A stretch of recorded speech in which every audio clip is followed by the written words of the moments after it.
Brainiac has attacked Metropolis, and he brought a Cesarian army. After kidnapping the entire Superman family, Superman was left with one option: to go find the one Cesarian that he knows, Lobo, and get answers as to how this is even happening. This is Superman 13.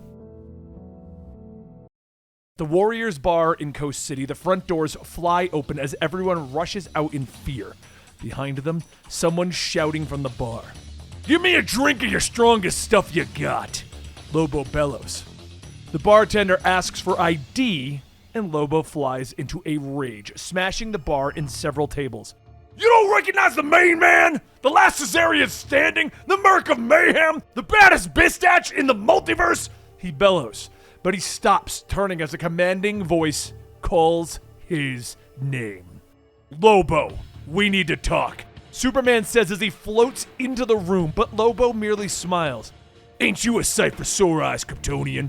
It's been too long since I had a real knockdown, drag-out brawl. Show me what you got," Lobo says as he picks up a massive Green Lantern prop, throwing it at Superman. But Superman blows through it easily, blasting Lobo in the face with his heat vision, knocking him to the ground. "Ha! Hey now, you're really fighting dirty, huh?"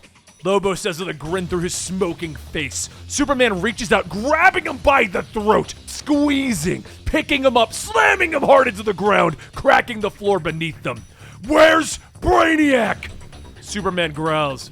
"Hey, what's gotten into you, super jerk? Why would I know where that ugly green alien is?" Meanwhile, aboard Brainiac's ship, Livewire is bellowing at the partying Cesarians, demanding to be let go. Suddenly, a blast of energy rips through her and she sags in her bindings, Brainiac merely staring at her. "Fascinating. Your powers come from an accident. Yet they are similar to those lightning beasts from the moons of the planet Winneth," he says before glancing at Parasite. "And you absorb power like an endless battery, forever hungry. Your sacrifice will be welcome," Brainiac notes, and then he turns to Kara, banging on her small bottle, demanding to be released. "The moment I get out of this bottle, I am coming for you like never before. So maybe save us the hassle and just take everyone back to Metropolis," she snaps at him, reminding the alien of all the times Superman has beaten him into the dirt. "We are far from your cousin and the yellow sun that gives you your powers, Kryptonian," Brainiac says before turning away, explaining that soon her power will belong to him. "After all of my travels, I have obtained the knowledge of everything. All secrets have been unlocked to me across space and time and the multiverse, and yet something is missing. I've studied the patterns in the data and have come to a conclusion that I must," Brainiac begins to state, but suddenly the energy sparks out of him as he struggles to speak, talking about creation, before he collapses to the ground, seemingly puking up green ooze. Everyone is shocked as more Brainiacs come out of the shadows, helping him to his feet. "Take me to my cooling chambers," he gasps at his others. After they're left alone, Kong Keenan looks at them. Were there always more than one of him?" he asks, and Kara shakes her head. "Not like this." Close by, Mercy is tapping on her glass to get Luthor's attention, asking if it's true that he created Supercorp to help Superman fight against whatever Lex saw when he worked with Brainiac. But back on Earth, Superman is showing Lobo footage of the attack on the city. "Frag me! You weren't pulling my chain. There have been pretenders to the throne, no doubt. But these ain't clones or like Crush. They look like the real deal," Lobo says in surprise. He stops at the image of General Chakal, whom he notes had his army take control of a city before that city completely disappeared. He turns back to Superman. "All right, I'm in. I'll help you track down my long-lost people.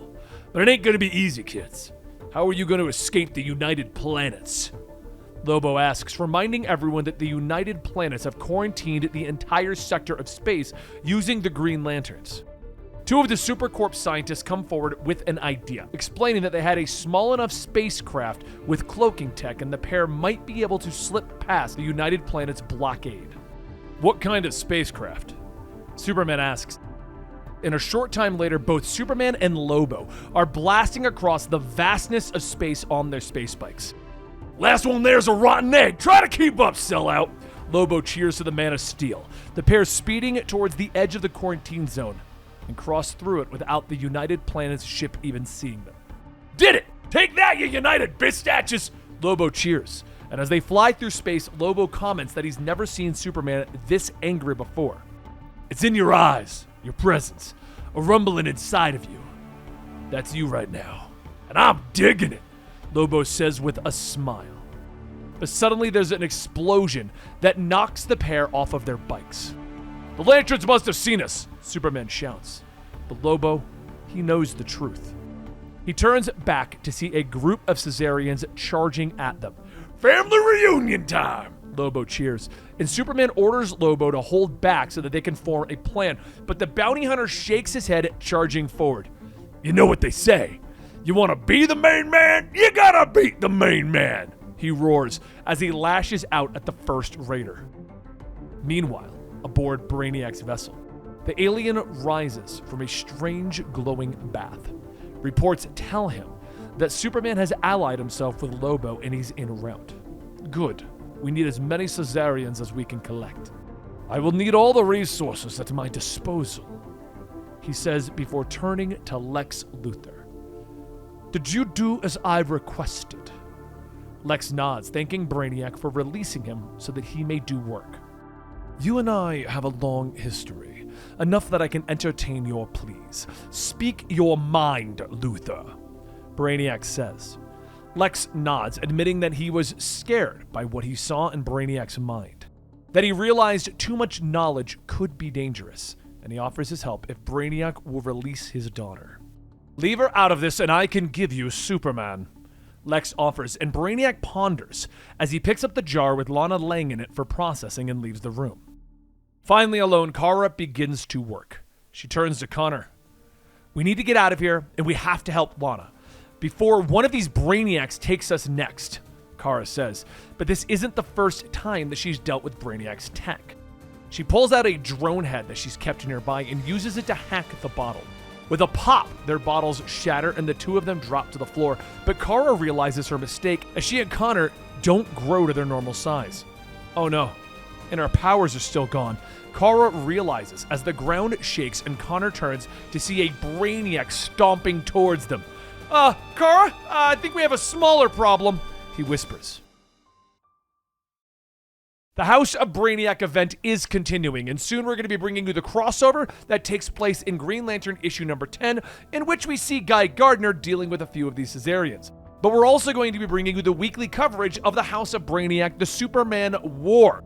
And if the views start falling down, then we'll do all of it as members only and then release the full story. So either way, you're going to get the full story of what's going on in the House of Brainiac. So make sure you like and subscribe and stick around because we'll be here for a little while.